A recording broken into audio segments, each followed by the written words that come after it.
This week, at the end of the week, we're coming up to Purim. And Purim, according to the Kabbalists, is actually the holiest day of the year. Now, you wouldn't think that because people think it's just a bit like Halloween. You know, you get dressed up and you get drunk, but it's exactly the opposite of Halloween. What do I mean by that? I mean that on Halloween, people get dressed up as evil, witches and ghosts and evil, and they walk around doing trick or treat. Give me something, otherwise I'm going to destroy your car. We've all been there. So Judaism is the opposite. Judaism says, I'm going to dress up as something holy and something good, and I'm going to go around giving to other people. And we're going to understand this on a much, much deeper level, because each of the festivals is a different portal into God consciousness. So during Hanukkah, we have a special power called the power of light, and we got to tap into the power of light. And on Pesach, we have the power of freedom. So on Purim, we have the power of revealing spirituality within physicality, revealing God within nature. On Pesach, we had miracles, open miracles. We had 10 plagues, and we had the splitting of the sea, open miracles. But on Purim, the story of the Megillat Esther, there were no open miracles, just things by chance happened to work out. But after a while, once there are too many coincidences, too much chance, you realize that really the hand of God is behind everything in our lives. So we've got to really understand this. This is why the highest day of the year, our sages actually say that Yom Kippur is a Yom Kippurim. It's a day like Purim, which means it's not on the high level of Purim. Why is that? Because on Yom Kippur, we fast, we don't eat and we don't drink, and we don't do anything physical. We wear white clothes. We really try and detach from physicality in order to be spiritual. But Judaism teaches that the highest level of spirituality isn't to detach from the physical. We're not Buddhist monks. We don't say that we should go and sit in a cave and not eat nice food and don't touch money and don't get married. I lived in Asia for 6 years, basically being a Buddhist monk. And the way to be spiritual in Asia is to separate from physicality. I grew up in England, which was the opposite. It was all about physicality, all about eat all you like and make as much money as you can. Israel is in between the East and the West. And that's because we like to combine the physical and the spiritual. Our true spirituality is not to separate from the physical world, is to uplift the physical world, to be living in the physical world, but on such a high level of consciousness that we aren't defined by the physicality. We're actually using the physicality to become more holy. So we do say that it's okay to eat. It's okay to eat nice food, but just make sure it's kosher and make a blessing before you eat it, so that the eating itself becomes a spiritual act. And it's okay to have money, but give 10% of your money away immediately and maybe more, and spend your money on buying spiritual things, having people over for Shabbat, doing mitzvahs. So don't get your definition based on your money, but use your money for good things. And intimacy, physical intimacy, in the East, nothing. In the West, whatever you can get. Judaism says with the right person in the right way at the right time for the right reason, they're very, very, very holy. So that's what we're trying to do.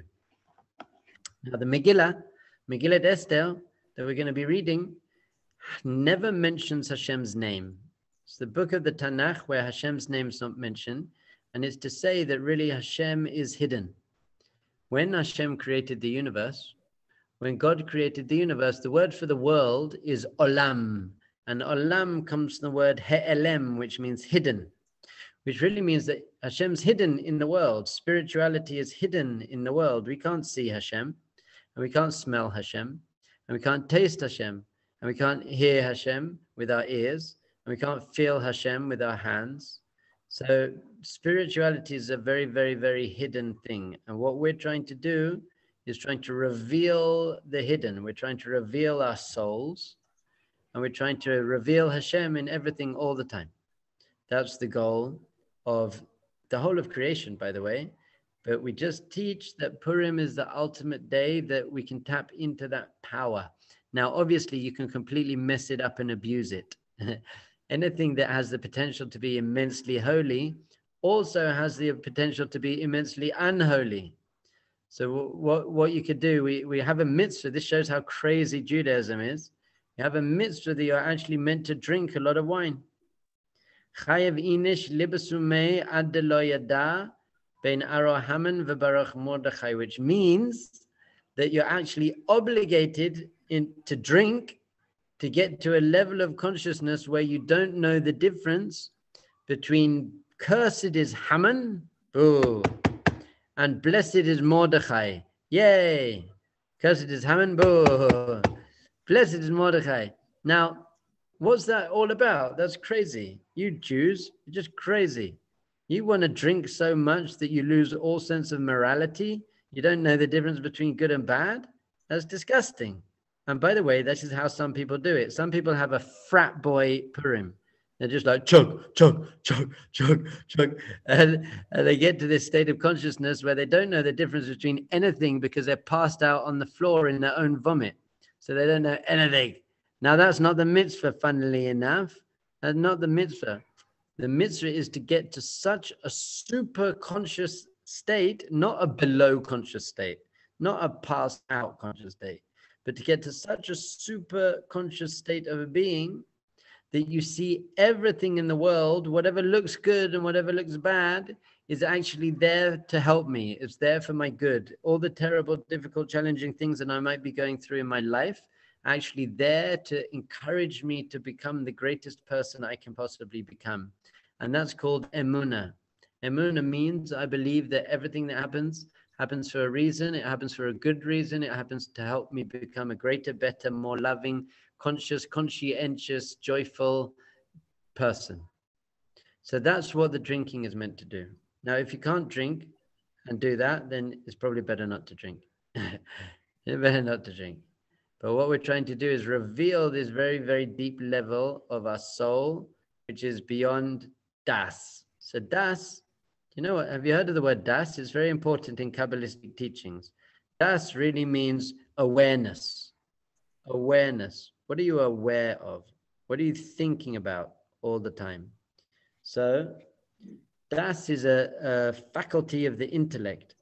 But the intellect is all over the place. We want different things, and we have pain, and we have dreams, and we have worries and jealousy and doubt and anger and fear and guilt and regret, and we have all of these things. But our sages teach us there's a much, much deeper level of your consciousness, which is beyond das, beyond the differentiation about different things in the world. So how did the universe begin, basically? Or how did the story begin? We start with Adam and Eve. Adam and Eve were put in the Garden of Eden. And Hashem says to them, you can eat any of the fruit. I want you to enjoy life. I want you to enjoy the world. You can eat whatever fruit you like. There's just one fruit I don't want you to eat. And what is that fruit? The fruit from the tree of the knowledge of good and evil. Eitz das tov v'ra. Don't eat the fruit of the tree of the knowledge of good and evil. Now, why would we not want to eat from that tree? Surely we should know the difference between good and evil. Hello, welcome. Shalom.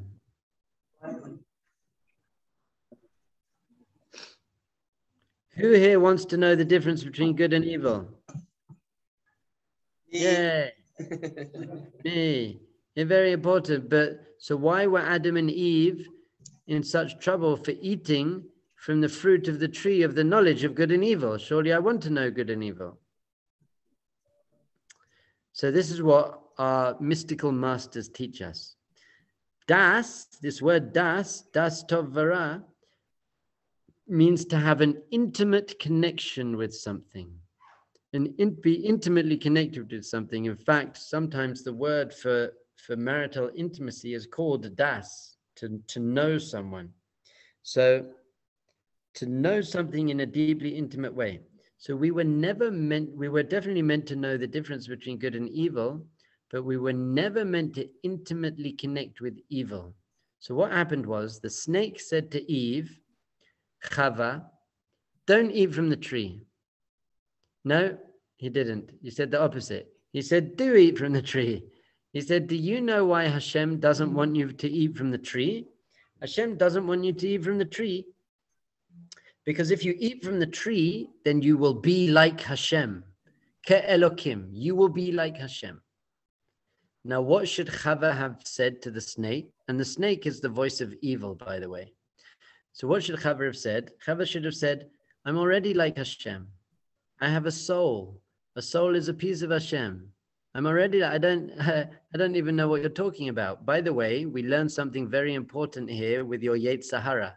With the negative voice in your head, don't even start a conversation with it. Don't start talking to it. Don't start justifying and analyzing, but don't do it. So for example, when you wake up in the morning, who here finds it maybe a little bit challenging to wake up in the morning? No one? There you go. So watch this. You wake up in the morning, the alarm goes, you wake up in the morning, immediately your Yetzer Hara, your negative mind pattern comes in and says, oh no, it's so cozy in bed. Just roll over. You need more sleep. It's healthy to have more sleep. It's a bit cold outside. Now, once that voice comes in your head, it's very difficult to beat it. One of the reasons it's difficult to beat it is because you've just woken up and you're like, you're not there enough to even fight that voice in your head. So the trick to getting up, well, firstly, the number one trick to getting up well in the morning is to go to bed well at night. Go to bed looking forward to getting up. But the number two trick is get up before that voice can even get in there. As soon as the alarm goes off, you're just going to sit up. You're going to sit up and you're going to get up, get out of bed and be excited to live your life. As soon as you start just messing around and discussing and chatting to the Yetzer Hara, it's very hard to win that battle. So that's what Chava did. Chava listened to the Yetzer Hara and started talking to it. Should never have done that. So the snake was the external voice of evil. Now what she did, when she ate the fruit, our sages taught us that she basically consumed that voice of evil. And now, rather than being a separate thing, being a snake, that voice got into her head. And now the voice of evil is in your own voice. So now you identify with it. You say, wow, that's me. If you had negative thoughts and people get so upset with themselves, I had a negative thought again, and you identified with that thought.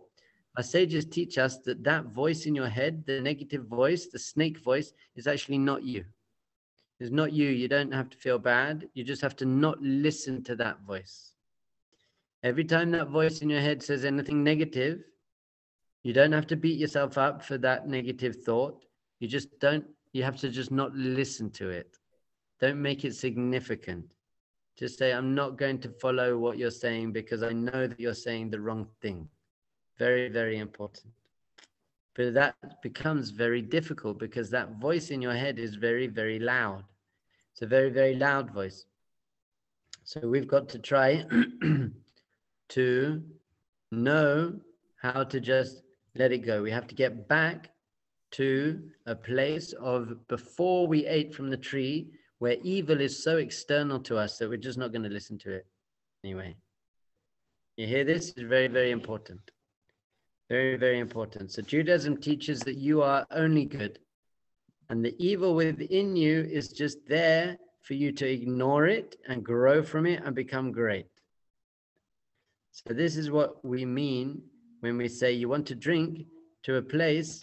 It says, Mishenichnas yayin, when wine comes in. By the way, on Purim, if you are going to drink, it's only wine. Wine is the drink of Purim. You're not going to be chugging vodka and tequila and stuff like that. That's not Jewish.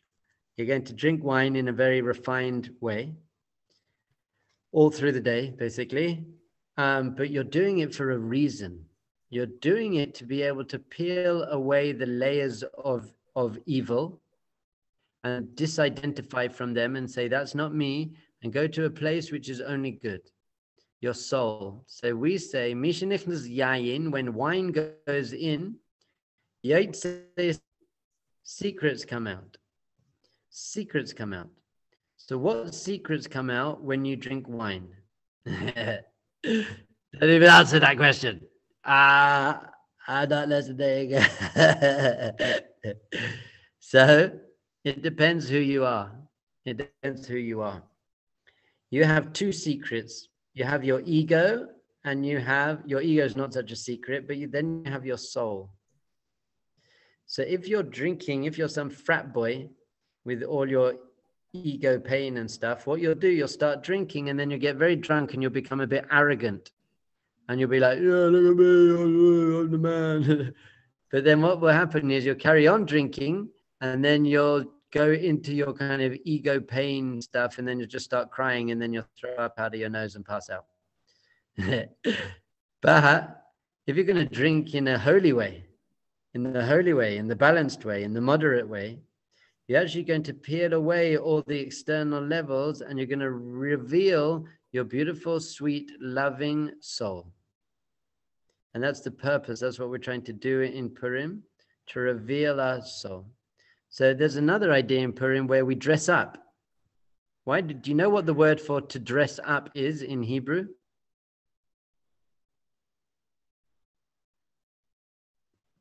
Hello?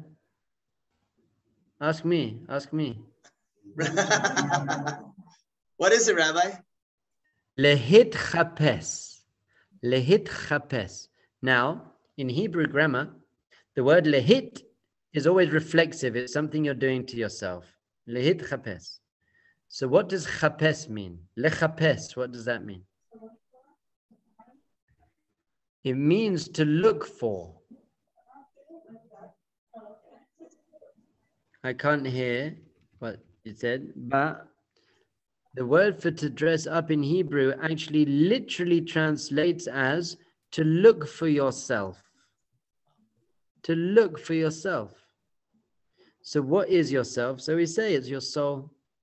So really we're trying to, don't get one of these like sexy devil ears, bunny rabbit, whatever. It's not Halloween. It's not how, you can do that now, by the way.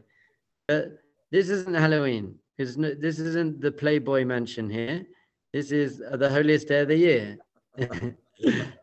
The holiest day of the year, you want to be wearing something that represents your soul, not your ego and your evil within yourself. By the way, you can wear evil things just to make fun of yourself, because the truth is, people think you wear masks on Purim, but the rest of the year you're not wearing masks.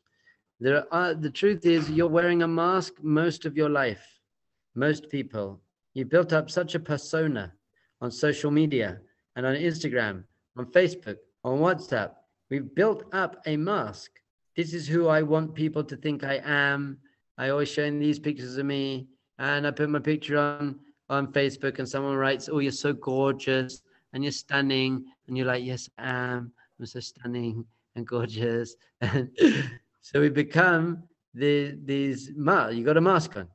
So what we're saying to you is actually take off your mask, take off your persona. The person who you really are, according to Judaism, is much greater than the person you often try to be in order to impress other people. We say you are perfect and great and wonderful and sweet. And so that's what we're trying to do. This is why it's the deepest day of the year. So really, on the day of Purim, we have 4 mitzvahs. And the 4 mitzvahs all begin with the letter Mem. This is how you remember them. 4 mitzvahs, and we got to remember, what is a mitzvah? A mitzvah is not a commandment, although you could translate it as a commandment, but a mitzvah is a connection point. A mitzvah is a way to connect to the energy in creation, to connect to your soul, to connect to God. So just before the sun goes down on Friday night, the way you tap into that specific special energy is to light candles. Lighting candles, that's how you're going to tap into the energy. You could eat matzah then as well, by the way, but it wouldn't actually do what you need to do. Now, on Pesach night, on Seder night, in order to tap into the energy of the Seder night, you need to eat matzah. Lighting candles is not going to work. On Sukkot, you need to shake a lulav and etrog. On Rosh Hashanah, you need to blow the shofar. So the mitzvahs, Hashem gave us a book of mitzvahs to tell us this is how you can tap into the spiritual energy that's present in creation at the moment. So what are the mitzvahs of Purim? 4 M's. Number 1 is Megillat Esther. We read the scroll of Esther. And the word Megillah literally means scroll, but it comes from the word Megaleh. And Megaleh means to reveal. And Esther was Esther's name, but Esther actually means hidden. Hidden. So the scroll of Esther actually means to reveal the hidden. You want to reveal the hidden. And as we said before, what is hidden? What is hidden is your soul, is your spirituality. Our egos have taken over and we've lost sight of who we really are. We're all beautiful, sweet, shining, holy, perfect, beautiful, sweet, shining, sweet, beautiful, perfect souls. That's what we are. So by the way, you can never have low self-esteem ever again. And if anyone says anything not nice to you, you just look at them and say, well, actually, I'm a beautiful, sweet, shining, holy, sweet, beautiful soul. And they'll think you're crazy and then they'll leave you alone forever. But you can never feel bad about yourself. Holy, shining. Sweet, shining, beautiful, sweet, shining, holiness. By the way, I want you to walk around for the rest of your life saying to yourself at least 10 times a day, I'm a beautiful, sweet, shining, holy neshama. It will seriously change your life. Because imagine you were walking around all day with a very positive and sweet and uplifting voice in your head. It would just make you feel a lot better than the voice that many people have in their head, which is, I am a, and they have different adjectives, which are not so positive. So switch it out for the positive ones. By the way, I'm not deluding you. This is actually what Judaism teaches. And I'm a rabbi and everything I say is true. So just do it. Just say, I am a beautiful, sweet, shining, holy neshama, because you are. Fine. So that's the Megillah. So we read about the story of the Jews who stopped being so holy and they enjoyed the party of the not Jewish king. And the problem was that they enjoyed it. Maybe they had to go, otherwise they'd be in trouble, but they didn't have to enjoy it so much, but they enjoyed it. So then we got in a bit of trouble, but Esther came to power. She became the queen and she saved the Jewish people in the end. Now it's just a whole series of coincidences. Now, Rabbi Goldstein just taught you about Amalek. Did you do a class about Amalek? Yes, I did. So I'm going to repeat maybe what he said, something that he said, that we read about it this week, Amalek, and it says, Asher karcha baderech, which means made you cold. It literally means he appeared, he came upon you on the derech. One translation of the word kar is cold, which means he made you cold. He made your Judaism very cold, with no joy and no warmth and no love. You go through the motions or you see it as a burden. So he took away the joy in your Judaism. But another meaning of the word karcha b'derech is mikre. Mikre means coincidence. So coincidence, Amalek says to you, it's just all coincidence. God isn't here. Everything that happens just happens. So the word mikre, which means coincidence, is the letters mem kuf resh he, which if you change the order, spells rak me Hashem, only from Hashem. There's no such thing as coincidences in life. So this is what Amalek is trying to say to us. Everything is just happenstance. It's just chance. By the way, if you change the letters again, it spells Hashem rokem, which means Hashem embroiders. Hashem embroiders. You know what a tapestry and embroidery looks like. On one side, it doesn't have a real good picture, but if you turn it around, you see the picture. So even if life seems a bit random and ugly, if you actually saw it from a more higher conscious view, you'd see how beautiful it is. It actually also spells Kuf Reish Mem Hey, which is karma. Even the Indians know that everything's from Hashem. So this is what Amalek is. Amalek saying it's not. So Judaism says exactly the opposite. Everything in your life, no matter how small, no matter how big, is just really there to help you. And it's Hashem's hiding. And what we have to do in our life is to reveal the hidden. We have to reveal Hashem and say, you know what, Hashem, I know it's you. I know you're behind this, and I know everything's coming from deep love and connection. And that's a very high level, but maybe after a few glasses of wine, you could get there. So, fine. The next mitzvah, you want to be doing this on the day. For you guys, this is Thursday. On Thursday, you have 3 major mitzvahs to do. Well, 4. You read the Megillah. The next one is called Matanat Le'evyonim. Matanat Le'evyonim means gifts to poor people. Tzedakah, charity. By the way, this is the most important mitzvah of them all, I believe. I think that what people should do is, however much money you're going to spend on alcohol and food and bunny ear costumes and things like that, you've got to then match that amount of money and give that to poor people. Because real joy, we know that Adar is the month of Simcha, real joy should surely come from spreading joy to other people, not self-centered joy. Real happiness, by the way, in Judaism, happiness always involves giving to other people, caring about other people, not being self-centered, stepping out of yourself in order to give to other people. So Matanat Le'evyanim is there to actually bring us all together. Haman actually says in the Megillah, he says to the king, let's kill the Jews because yeshno am echad mufuzar umufurad. There's a nation that's very spread out and separate. But what he was saying was the Jewish people don't love each other enough. So when the Jewish people don't have unity and they don't have achdut, then we can get them. And this is a big problem I see today in the Jewish people. We're very judgmental of each other, people who don't follow our path. We say Reform Jews and conservative Jews and Breslev and Chabad and very Orthodox and ultra super duper Orthodox, and I'm mega super ultra Orthodox. It's like, hold on a second. Stop judging each other and let's become one. Let's get unity again. Can you love someone even if they believe different things to you? Can you still love somebody? Let's say you're pro-vaccination and they're anti-vaccination. And they're very pro-vaccination, you're very anti. Can you still love each other? So the answer is, on an ego level, you can't. Your ego can't stand someone who doesn't believe the same as you. But on your soul level, of course you can love them because your soul loves everyone. Once again, the point of Purim is to reveal your soul.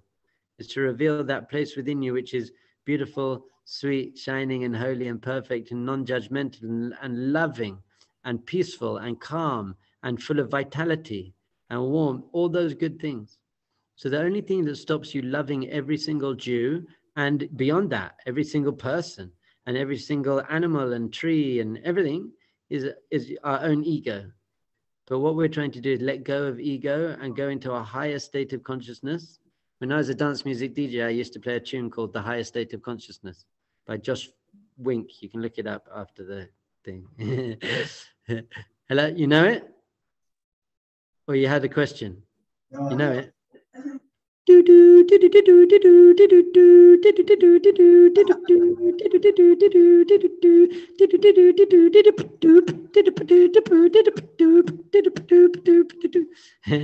done tshuva for all of these things, by the way. And I repented for my whole life up until I was like 29. It's a very good tune, though, by the way. Anyway, so you want to get to a higher state of consciousness. So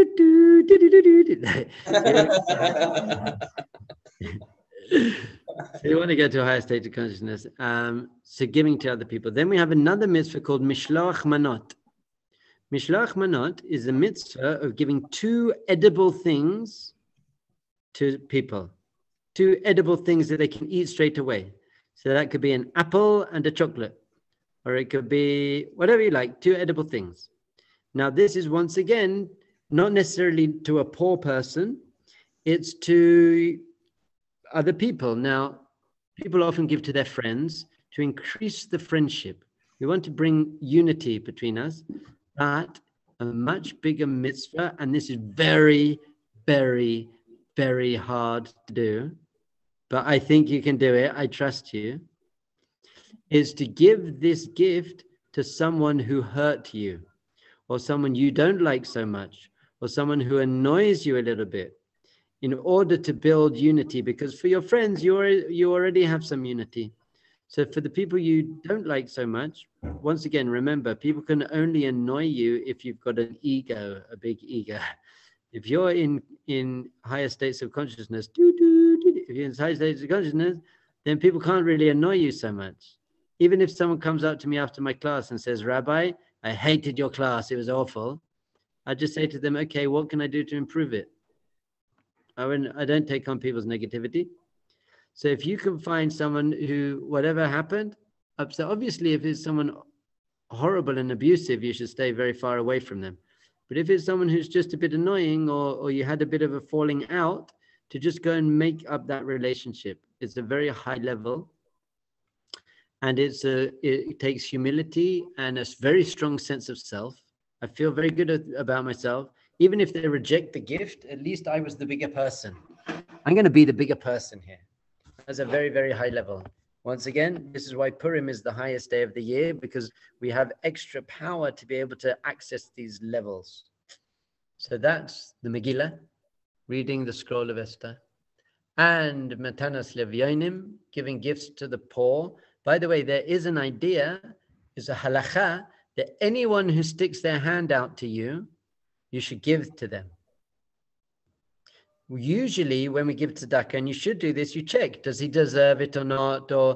But for this one day, we say, you know what?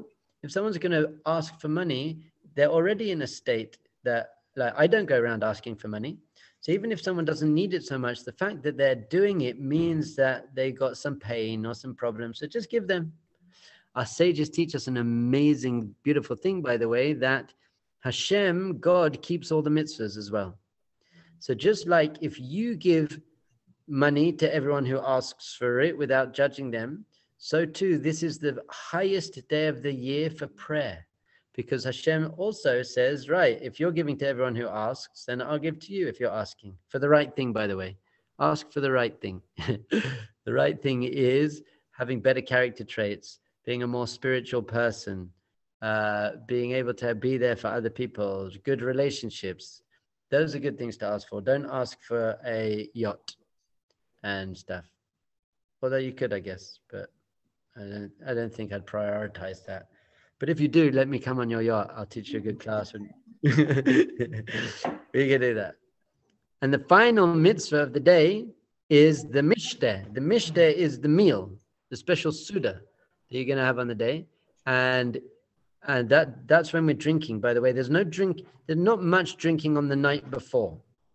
For you guys, it's going to be Wednesday night. You hear the Megillah. And then people, they party. They're like, yeah, Purim! Party! And then they got a hangover the next day. There's actually no mitzvah to drink in the nighttime. The mitzvah is to drink during the day. And by the way, anyone who has any sort of rationality knows that drinking in the morning is much more fun. You know that. God's not stupid. When God made us mitzvahs, he's like, if you're going to get drunk, you've got to be in the morning. That's much better. So what you want to do is you want to start drinking at breakfast, very just nice wine. I'm actually not joking. You now have rabbinical approval for this. I give you a rabbinical stamp of approval. Oh my goodness, it's pouring with rain here. Baruch Hashem. Hooray. I'm going to get a little bit wet on my way home. Fine. It's all from God. Hashem wants me to get wet. It's all for the best.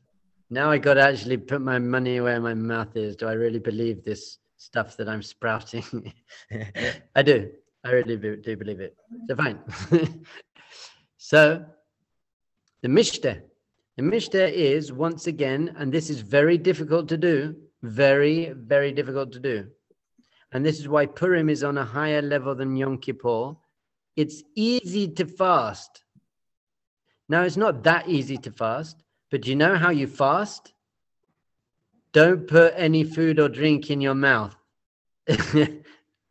So you just do that. It might be uncomfortable, but eating in a holy way, that's very difficult. To actually eat, not just stuffing your face, but actually to eat, to have consciousness and to be grateful for your food and to be grateful for your taste buds and to be grateful for your friends and to eat with an immense sense of gratitude and consciousness and mindfulness is a very, very difficult thing to do. So that's what the Mishnah, the Suda, the meal is trying to help us do. It's trying to help us once again relate to the physical world in a spiritual way. Now, the problem of Adam and Eve in the Garden of Eden was that it was consumerism, basically. They consumed the fruit, but you got to think about your consumerism all the time. How much TV do you watch? How partying? We're big consumers. Are you consuming in a holy way, in a healthy way? Are you taking your food and your connections and your things in order to grow and become a greater and better and nicer and happier and better, more conscious person?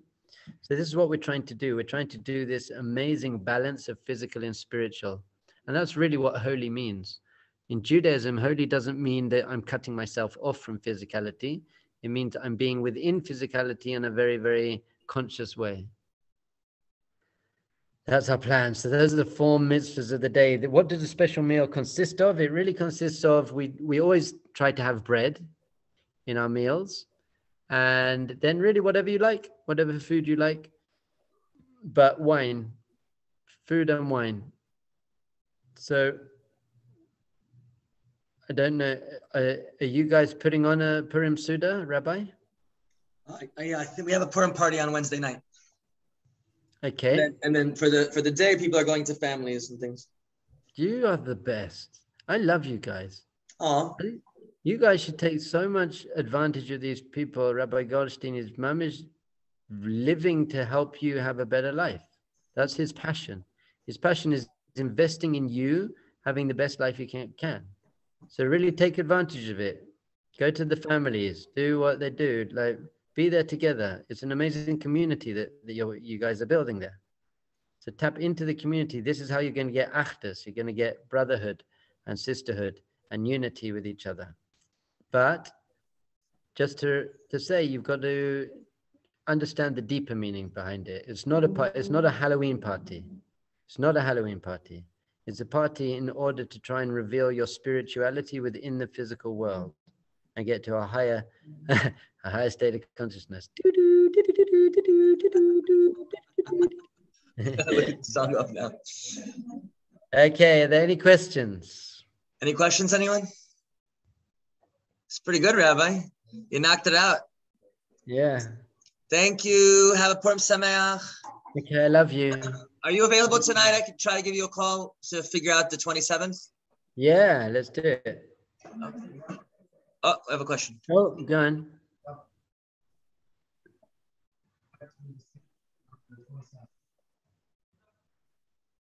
Sorry, I can't hear it. No. He's hearing it from here. So just yell in this direction. Yeah. Rabbi, can you hear us? I can hear you. I can't hear the question. So like your touring dates, right? You're going to be here on the 27th, right? Just the 27th. That's it. That's day. it. Just really? Yeah. Well, no. Really? In New York. In New York. Okay. Got it. Okay. I fly in on Friday morning. I go straight to Rutgers. I'm at Rutgers on Shabbat. Then I got the whole day Sunday in New York, and I'm flying out back Sunday night. I'm going to be in America for 3 days. America. Okay. All right. Sounds good, Rabbi. Thank you. Hope to see you then. So we're going to hang out as much as we can. All right, I'll try to figure out a time with Dr. Faye if we can call you. Thank you, Rabbi. Yeah, I love you, children. Love you too. God bless. Bye.